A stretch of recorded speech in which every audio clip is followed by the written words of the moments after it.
Welcome to dear comrade YouTube channel. ప్రపంచంలో శాంతియుత సమాజం సోషలిస్ట్ దేశాల్లోనే మెరుగైన స్థాయిలో ఉందని అంతర్జాతీయ సూచీలు తెలియచేస్తున్నాయి. ఆ దేశాల ఉత్థాన పతనాల గురించి ఉన్న అనేక ప్రశ్నలలో ఒకటి అభివృద్ధి మందగిస్తుంది అనేది.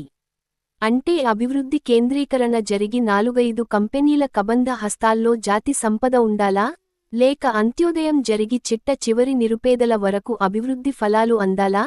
ఈ అంశం మానవ అభివృద్ధి, ఆకలి మరియు అవినీతి సూచీలలో అంతర్జాతీయ స్థాయిలో పెట్టుబడిదారీ దేశాలు ఎలా క్షీణించిపోతున్నాయో, అదే సమయంలో సోషలిస్టు దేశాలు ఎంత మెరుగైన శ్రేణులలో ఉన్నాయో తెలియచేస్తుంది. ఇది పెట్టుబడిదారీ దేశాల్లోని 90% ప్రజల సామాజిక, ఆర్థిక దుర్భర పరిస్థితిని తెలియచేస్తుంది. ఈ నేపథ్యంలో అగ్రరాజ్యం అమెరికా యొక్క దిగజారిన ఆర్థిక పరిస్థితులు, ప్రపంచ ఆధిపత్యం మరియు పట్టు కోల్పోతున్న సామ్రాజ్యవాద నేపథ్యం గురించి ప్రముఖ ఆర్థిక నిపుణులు పాపారావు గారి విశ్లేషణ ఈ పాడ్కాస్ట్ యొక్క డిస్క్రిప్షన్లో ఉన్న యూట్యూబ్ లింక్ ద్వారా తెలుసుకోండి. ప్రశ్నలెన్ని ఉన్నప్పటికీ, ఇదొక్కటే ప్రస్తుతమున్న ఏకైక మార్గం అని చెప్పక తప్పదు. ప్రస్తుత ప్రపంచ పరిణామాలను నిశితంగా అధ్యయనం చేస్తే ప్రస్తుత ప్రపంచం మార్క్సిజం మార్గంలో పయనిస్తుందని తెలుస్తుంది. ప్రజలు తమ సామాజిక, ఆర్థిక దుర్భర పరిస్థితుల నుండి బయటపడే ఏకైక మార్గం మార్క్సిజం అనేది అనేక సోషలిస్టు దేశాల పాలన ద్వారా ఇప్పటికే రుజువైంది. పెట్టుబడిదారీ విధానం అనేది ఒక దేశ ఆర్థిక పరిస్థితిని దిగజార్చి ఆ దేశ ప్రజలు పాలకులపై తిరగబడేలా చేస్తుందని, సామాజిక, ఆర్థిక స్థితిగతులు దుర్భరమైన పరిస్థితులకు చేరుకున్న వేళ, ప్రజల ముందున్న ఏకైక మార్గం మార్క్సిజం మాత్రమేనని శ్రీలంక ప్రస్తుత అధ్యక్షుడు అనుర కుమార దిశనాయకే ఎన్నిక తెలియచేస్తుంది. పెట్టుబడిదారీ విధానం అంతిమ మార్గం ఆ దేశ తిరోగమనానికి దారితీస్తుందని శ్రీలంక దేశం ప్రపంచానికి తెలియచేసిన వేళ, మార్క్సిజం మాత్రమే పురోగమనమని అమెరికా ఆర్థిక రాజధాని న్యూయార్క్ నగర మేయర్గా జోహ్రాన్ మంధాని ఎన్నిక తెలియచేస్తుంది. ప్రపంచంలోని అగ్రదేశాల ప్రజలు మార్క్సిజం గురించి ఆలోచిస్తున్నారని తెలియచేయడానికి ఈ ఎన్నిక ప్రత్యక్ష ఉదాహరణ.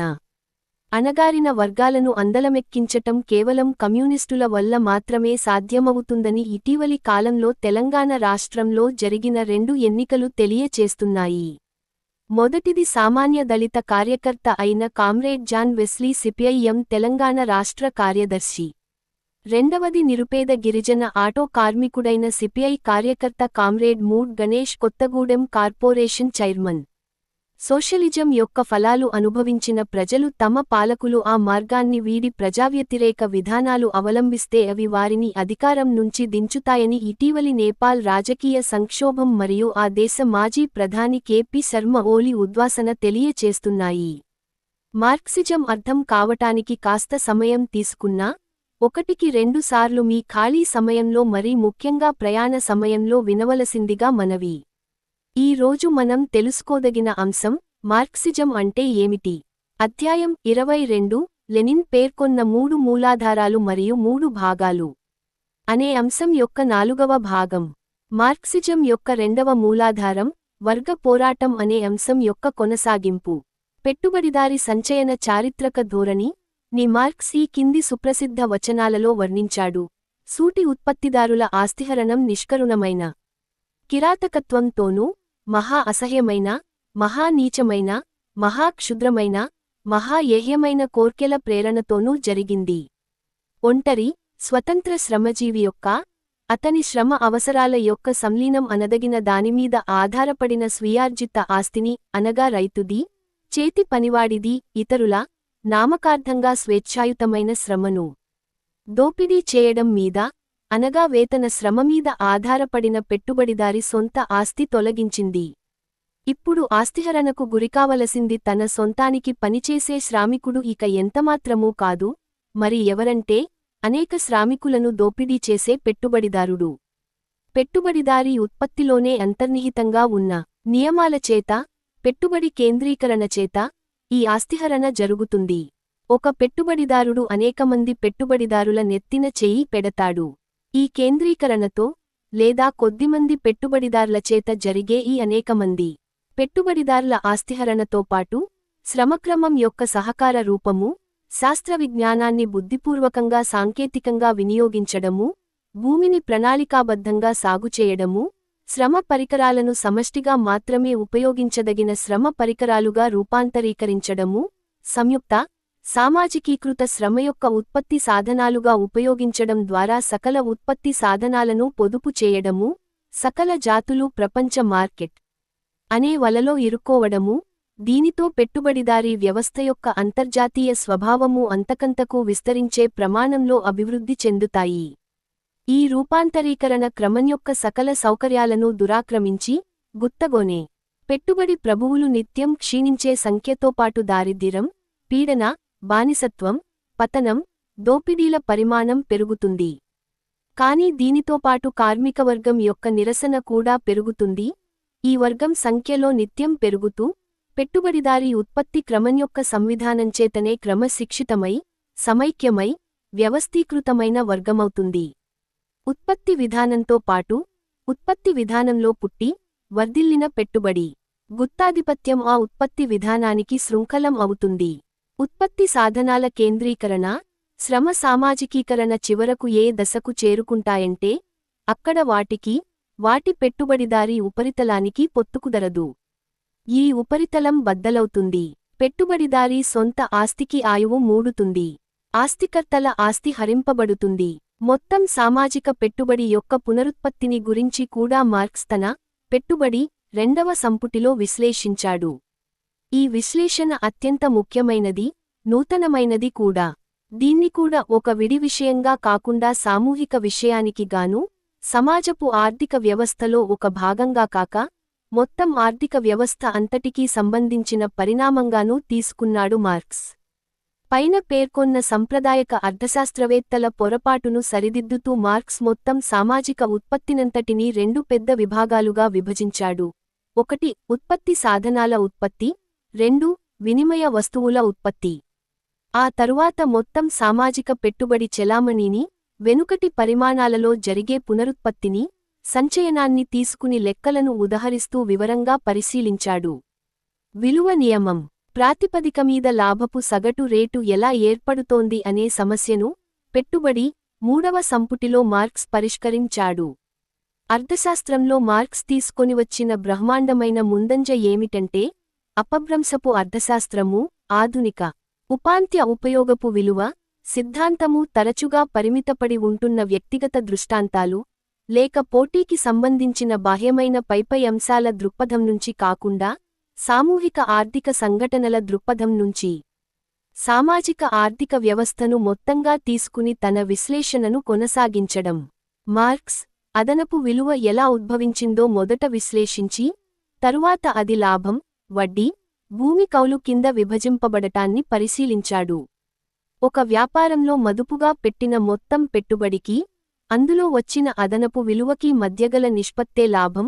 ఉన్నత అంగ నిర్మాణం కలిగి ఉన్న పెట్టుబడి అంటే, స్థిర పెట్టుబడి అస్థిర పెట్టుబడి కంటే సామాజిక సగటును మించి ప్రబలంగా ఉండడం, సగటు లాభం రేటు కంటే తక్కువ లాభాన్ని సమకూరుస్తుంది.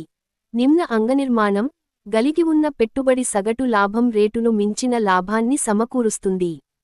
పెట్టుబడిదార్ల మధ్య పోటీ, తమ పెట్టుబడిని ఒక శాఖ నుంచి మరో శాఖకు మార్చేటందుకు వారికున్న స్వేచ్ఛ, ఇవి రెండు సందర్భాలలోనూ కూడా లాభం రేటును సగటు స్థాయికి తగ్గిస్తాయి. ఒక నిర్దిష్ట సమాజంలో సరుకులన్నిటి విలువల యొక్క మొత్తం ఆ సరుకుల ధరల యొక్క మొత్తంతో సరిపోతూనే ఉంటుంది. కాని విడివిడి వ్యాపారాలలోనూ, ఉత్పత్తి శాఖలలోనూ పోటీ ఫలితంగా సరుకులు వాటి విలువలతో సమానమైన ధరలకుగాక ఉత్పత్తి ధరలకు అమ్ముతూ ఉంటారు.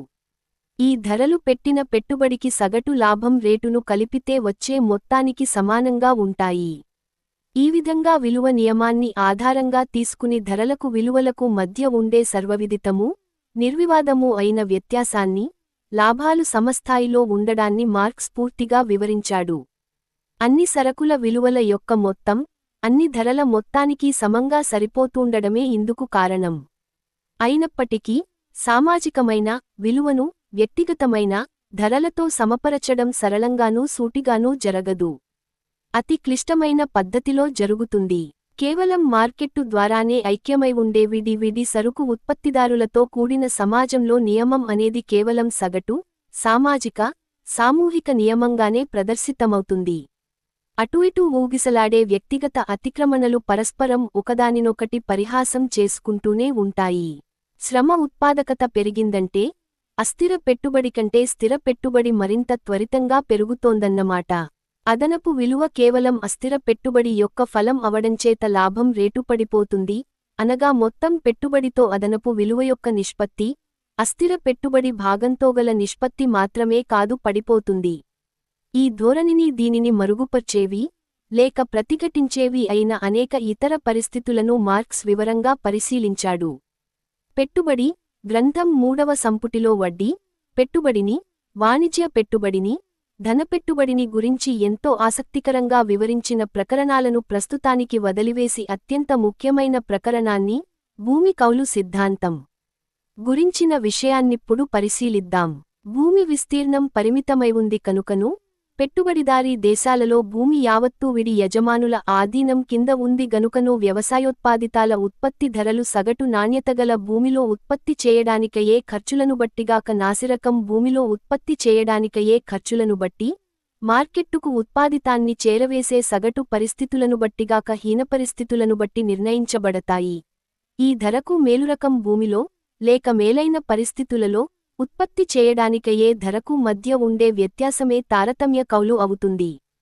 మార్క్స్ ఈ విషయాన్ని వివరంగా పరిశీలించి భూఖండాల భూసారంలో ఉండే తేడాలను బట్టి, భూమ్మీద పెట్టిన పెట్టుబడులలోని తేడాలను బట్టి, ఈ కౌలు తేడా ఎలా ఏర్పడుతోందో నిరూపిస్తూ, మేలురకం భూములు రానురాను నాసిరకం భూములుగా మారిపోతూండటం మూలంగానే తారతమ్య కౌలు వస్తోందని భావించిన రికార్డో యొక్క పొరపాటును పూర్తిగా బయటపెట్టాడు.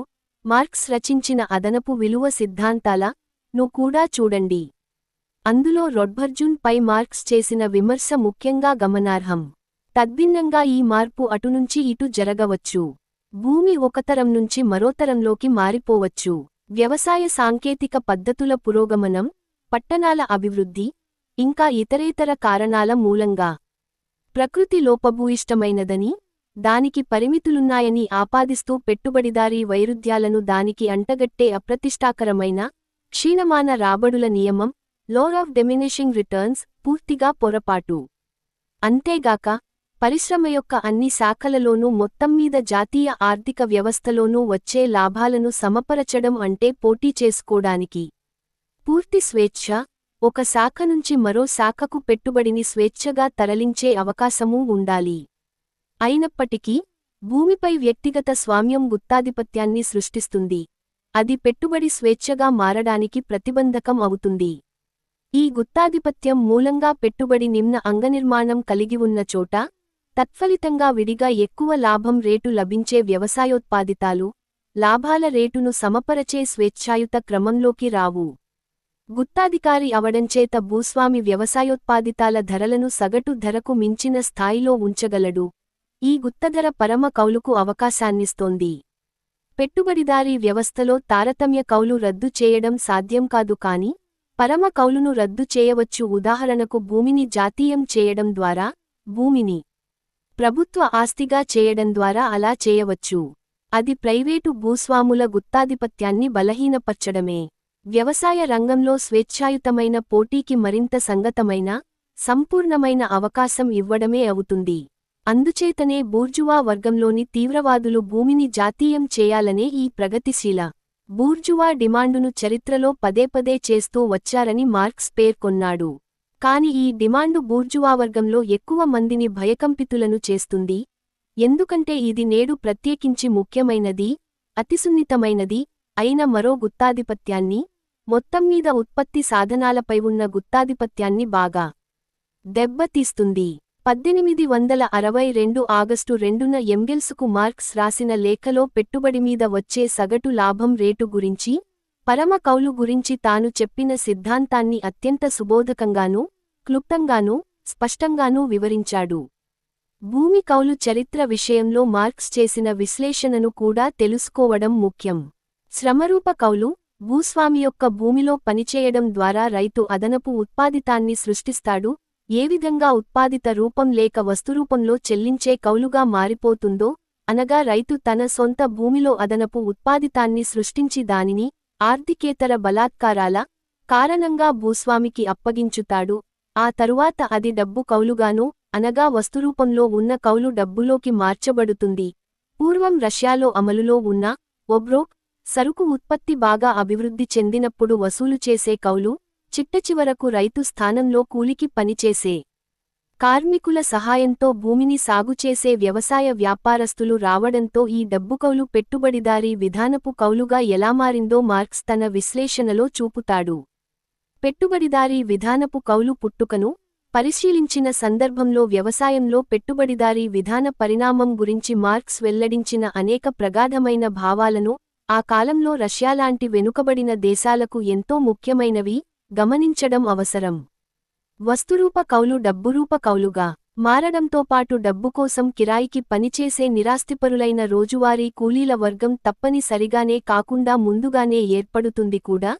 ఈ వర్గం ఏర్పడుతూ ఉండగానే, అక్కడక్కడా నూతన వర్గం అవతరించుతూ ఉండగానే, పూర్వం ఫ్యూడల్ వ్యవస్థ కాలంలో ఎక్కువ ధనికులైన రైతు భూదాసులే తమ కింద పనిచేయడానికి పేదరైతు భూదాసులను ఎలా పెట్టుకుని ఉండేవారో అలాగే, కౌలు చెల్లిస్తూ సంపన్న రైతులు వ్యవసాయ కూలీలను దోచుకునే వాడుక తప్పనిసరిగా ఏర్పడుతుంది. ఈ విధంగా వారు క్రమంగా కొంత సంపదను కూడబెట్టుకునే సామర్థ్యాన్ని పొంది, భవిష్యత్తులో పెట్టుబడిదారులుగా మారిపోయే అవకాశం ఏర్పడుతుంది. ఈ విధంగా తమంతట తామే ఆ స్థితికి వచ్చిన పాత భూస్వాముల నుంచే పెట్టుబడి పెట్టగల రైతులను సృష్టించే భూమిక తయారవుతుంది. పెట్టుబడి పెట్టగల ఈ రైతుల అభివృద్ధి గ్రామీణ ప్రాంతాలకు వెలుపలు ఉన్న పెట్టుబడిదారీ ఉత్పత్తి యొక్క సాధారణ అభివృద్ధి మీద ఆధారపడి ఉంటుంది. వ్యవసాయ ప్రజానీకంలో కొంత భాగాన్ని నిరాస్తిపరులను చేయడము, భూమి నుండి వెళ్లగొట్టడము అనేవి పారిశ్రామిక పెట్టుబడి కొరకు శ్రామికులను, వాళ్ల జీవనాధారాలను, శ్రమ సాధనాలను విడుదల చేయడం మాత్రమే కాదు, అవి దేశీయ మార్కెటును కూడా సృష్టించినాయి. వ్యావసాయిక జనాభా దరిద్రులై పోయి నాశనమై పోవడమనేవి పెట్టుబడికి శ్రామిక రిజర్వు సైన్యాన్ని తయారు చేయడంలో తమవంతు పాత్రను నిర్వహిస్తాయి.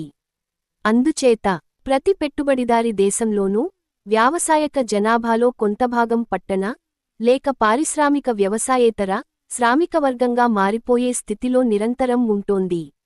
సాపేక్షమైన అదనపు జనాభా యొక్క ఈ మూలాధారం ఈ విధంగా నిరంతరం సాగుతూనే ఉంటుంది. దీని ఫలితంగా వ్యవసాయ శ్రామికుడు కనీస వేతన కార్మికుని స్థితికి దిగజార్చబడి, ఎల్లప్పుడూ పరమ దారిద్ర్యం అనే ఊబిలో ఒక కాలు దిగబడే ఉంటుంది. తాను సాగుచేస్తున్న భూమిపై తాను స్వామ్యం కలిగి ఉండడమే సన్నకారు ఉత్పత్తికి పునాది అయి, అది వర్ధిల్లడానికి, సంప్రదాయక రూపాన్ని వహించడానికి మూల కారణం అవుతోంది. కాని అలాంటి సన్నకారు ఉత్పత్తి సంకుచిత, ఆదిమ ఉత్పత్తి, సమాజ చట్రానికి మాత్రమే పొసగుతుంది. పెట్టుబడిదారీ వ్యవస్థలో రైతులపై జరిగే దోపిడికి పారిశ్రామిక కార్మికవర్గంపై జరిగే దోపిడికి రూపంలో మాత్రమే తేడా. దోపిడి చేసేది ఒక్కటే, పెట్టుబడి. విడి పెట్టుబడిదారులు తనఖాలు, అధిక వడ్డీల ద్వారా విడి రైతులను దోచుకుంటారు. పెట్టుబడిదారీ వర్గం రైతువర్గాన్ని ప్రభుత్వ పన్నుల ద్వారా దోచుకుంటుంది. ఈ అంశం మార్క్స్ రచించిన ఫ్రాన్సులో వర్గ పోరాటం అనే గ్రంథం నుండి సంగ్రహించబడినది. రైతుల చిన్నకమతం ఇప్పుడు పెట్టుబడిదారుడు భూమి నుంచి లాభాలను, వడ్డీని, కౌలును పెంచడానికి వీలుకలిగించే ఒక సాకుగా మాత్రమే ఉంది. పోతే భూమిని సాగుచేసే రైతు తన జీవన భృతిని ఎలా సంపాదించుకోగలుగుతాడా అనేది అతనికే వదిలివేయబడింది. సాధారణంగా రైతు తన జీవన భృతిలో కొంత భాగాన్ని పెట్టుబడిదారీ సమాజానికి అంటే పెట్టుబడిదారీ వర్గానికి ధారపోస్తూ, తన భూమికి తానే యజమానినన్న బడాయి కోసం ఐర్లండు దేశపు కౌలుదారి రైతు స్థితికి దిగజారిపోతున్నాడు. ఈ అంశం మార్క్స్ రచించిన ఫ్రాన్సులో వర్గ పోరాటం అనే గ్రంథం నుండి సంగ్రహించబడినది. పెట్టుబడిదారీ పద్ధతి ఉత్పత్తిని కొనసాగించే దేశాలలో కంటే చిన్న రైతు కమతాలే ప్రబలంగా ఉన్న దేశాలలో ధాన్యం ధర తక్కువగా ఉండటానికి గల కారణాలలో ఒకటి ఏమిటి? రైతు తన అదనపు ఉత్పాదితంలో కొంత భాగాన్ని ఉచితంగా సమాజానికి, అంటే పెట్టుబడిదారీ వర్గానికి ధారపోస్తున్నాడు. అందుచేత ధాన్యం, ఇతర వ్యావసాయిక ఉత్పాదితాల ధరలు తక్కువగా ఉండటమన్నది ఉత్పత్తిదారుల పేదరికం ఫలితమేగాని వారి శ్రమ ఉత్పాదకత అధికం కావడం వల్ల ఎంతమాత్రమూ కాదు. సన్నకారు ఉత్పత్తి విధానపు సాధారణ రూపమైన చిన్నకమతాల సాగువిధానం పెట్టుబడిదారీ విధానంలో క్షీణించి, పతనమై, నశించిపోతుంది. స్వభావసిద్ధంగానే చిన్న కమతాల సాగు విధానంలో సామాజిక శ్రమ యొక్క ఉత్పాదక శక్తుల అభివృద్ధికి, శ్రమ యొక్క సామాజిక రూపాలకు, పెట్టుబడి యొక్క సామాజిక కేంద్రీకరణకు, పెద్ద ఎత్తున పశు సంవర్ధనకు, విజ్ఞానశాస్త్రాన్ని అంతకంతకు అధికంగా వినియోగించుకోవడానికి ఎంతమాత్రం తావుండదు. అధిక వడ్డీలు, పన్నుల విధానమూ సర్వేసర్వత్రా దానిని దారిద్ర్యంలో ముంచి తీరుతాయి. భూమిని కొనడానికే పెట్టుబడి వ్యయం అయిపోవడం వల్ల దాన్ని సాగుచేయడానికి పెట్టుబడి లోటు ఏర్పడుతుంది. ఉత్పత్తి సాధనాలు అంతులేకుండా చెల్లాచెదరైపోయి ఉత్పత్తిదారులు ఎవరికివారే ఏకాకులైపోతారు. సహకార సంఘాలు అంటే చిన్న రైతుల సంఘాలు అత్యంత ప్రగతిశీలమైన బూర్జువా పాత్రను నిర్వహిస్తూనే ఈ పోకడను బలహీనపరుస్తాయి. అంతేగాని దానిని నిర్మూలించవు. ఇంకో విషయాన్ని కూడా మనం మరచిపోకూడదు. అదేమిటంటే ఈ సహకార సంఘాలు ధనిక రైతులకే ఎక్కువ ఉపయోగకరంగా ఉంటాయిగాని పేద రైతాంగానికి చాలా తక్కువ, ఇంచుమించు శూన్యంగానే ఉపయోగపడుతాయి. ఈ సంఘాలే వేతన శ్రామికులను దోచుకునేవిగా తయారవుతాయి. మానవశక్తి ఘోరంగా తరువాత వృధా అయిపోతోంది. ఉత్పత్తి పరిస్థితులు అంతకంతకు అధికంగా క్షీణించడము, ఉత్పత్తి సాధనాల ధరలు పెరగడము ఇది చిన్న కమతాల ఆస్తి విధానంలో తప్పనిసరి నియమం. పరిశ్రమలోలాగానే వ్యవసాయంలో కూడా పెట్టుబడిదారీ విధానం ఉత్పత్తిదారుని బలిచేస్తేనే గాని ఉత్పత్తి క్రమంలో మార్పు తీసుకురాలేదు. ఒకేచోట కేంద్రీకృతం కావడం మూలంగా పట్టణ కార్మికుల ప్రతిఘటనా శక్తి అధికం అవుతూ ఉండగా, గ్రామీణ శ్రామిక జనం విస్తృత ప్రాంతాలలో చెల్లాచెదరు కావడం మూలంగా వారి ప్రతిఘటనా శక్తి నీరసించిపోతూ ఉంటుంది. ఆధునిక పరిశ్రమలలోలాగనే ఆధునిక పెట్టుబడిదారీ వ్యవసాయంలో కూడా అధికమయ్యే శ్రమ ఉత్పాదకత, చలనంలోకి తీసుకురాబడిన అధిక శ్రమశక్తినే వృధా చేయడం, రోగాలకు గురిచేసి నాశనం చేయడం ద్వారానే సాధించబడుతున్నాయి. అంతేగాక పెట్టుబడిదారీ విధానపు వ్యవసాయంలో సాధించబడే ఏ ప్రగతి అయినా శ్రామికుని కొల్లగొట్టడమనే నేర్పుగాక భూమిని కొల్లగొట్టడమనే నేర్పులో కూడా సాధించబడే ప్రగతియే. అందుచేత పెట్టుబడిదారీ ఉత్పత్తి సాంకేతిక విజ్ఞానాన్ని అభివృద్ధి చేసి, వివిధ క్రమాలను ఒకే సామాజిక మొత్తంగా సమ్మేళనం చేస్తోదంటే సంపదకంతటికీ మూలాధారాలైన భూమిని, శ్రామికుని పీల్చిపిప్పిచేయడం ద్వారానే అది అలా చేస్తోంది. వీక్షకులకు మరింత ఉపయోగమైన సమాచారం అందించుట కొరకై తగిన సలహాలు, సూచనలతో పాటు సద్విమర్శలను క్రింద కామెంట్ విభాగంలో తెలియచేయండి. లాల్ సలాం.